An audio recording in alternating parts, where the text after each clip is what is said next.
First impressions, this one, compared to the AD17e, has a little bit of a bigger neck, so probably someone with bigger hands may find that a lot more freeing and easy to play that way. For someone with smaller hands, in the lower register, it's still pretty easy. As you get up higher, you can feel the neck kind of fan out a little bit, and it gets a little bit, requires a little bit more force. But the intonation on it still sounds great.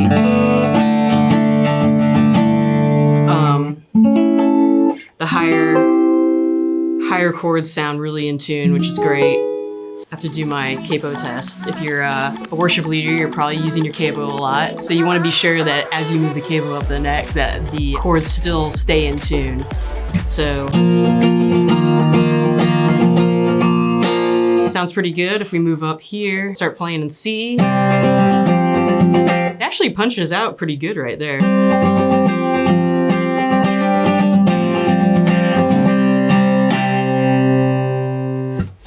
The tuning seems to hold out, which is great. I feel like tonally wise that it is gonna blend more than the AD12. I sense that there's high end, but also the bass end of it is really resonant, and it just gives that kind of a more mid-rangey vibe to it. The action on it is a little bit higher than the AD12. It does require a little bit more force when you're trying to play lines higher up the neck, but it's not so much that it was like, I wouldn't enjoy this guitar. It still feels pretty good. Once again, it's a dreadnought body, but Taylor calls it a Grand Pacific. So bigger body, more resonance, more volume to it. This has quite a bit more low end than the AD12, and from what I understand, as the guitar ages, which is pretty cool, the low end becomes even more prominent over time, which kind of gives it that vibe that the guitar kind of grows with you as you keep it over longer periods of time. But the functions for it are essentially the same because of the pickup in it, the expression system. You could use it on the road or in your worship service where you need to plug in to a DI or a PA for the guitar to be heard over your worship band. So the features on this one, it is also a Sitka spruce top, walnut back and sides, tropical mahogany neck, and the eucalyptus fretboard. So similar to the AD12, except this is a dreadnought, so it's a bigger body. You're gonna have to reach around a little bit more to get to the strings. I have to reach around a little bit more at least. The only difference other than the size is also the color, black. It also still has the expression system in it with volume and tone knobs. So still great for playing live or on the road.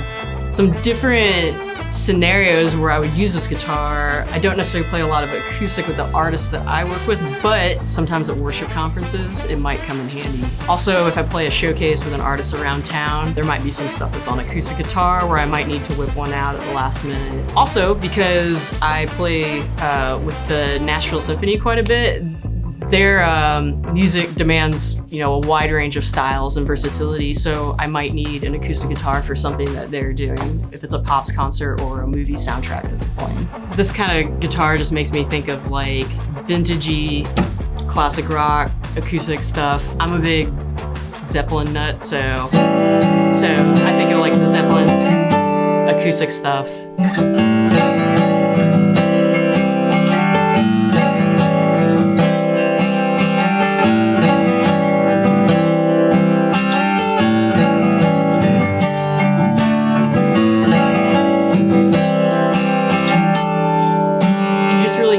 The blossoming of the tone coming out of it, like kind of sonically all spectrums of the sonic palette with it, which is pretty cool.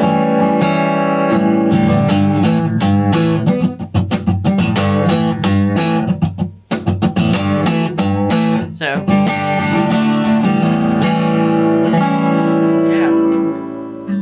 I feel like clothing, if I wore something black, I would blend into the whole background with the black guitar and the black clothing. So probably something like what I'm wearing now, where it kind of like contrasts with it when I've played with Danny Gokey, we would wear all white, so that would probably like help the guitar kind of stand out on stage more to have that contrast. I was thinking about earlier how writing, you're like sitting around the campfire, so I would probably think of like eating s'mores or something like that. So, yeah. Barbecuing, out of the barbecue. There you go. It's a s'mores guitar or a barbecue guitar. So this guitar is 1950. The AD12 is 2000. If I'm in the market for a guitar, I would probably select this one because of the dreadnought, because the body fits my playing sensibilities well. I would probably choose it for the attention to detail that went into building the guitar. It plays in tune, it feels good. I think the expression system probably makes it worth it as well. You want a pickup that sounds great when you plug it in, and you don't have to like ask them to like pump more gain in so you can hear it better. You're gonna be able to hear all the resonance of the guitar through the expression system. So I think paying that price makes it worth it to purchase this guitar. Those are probably the two main things. If I'm gonna put up the investment, that's what I want in return for it.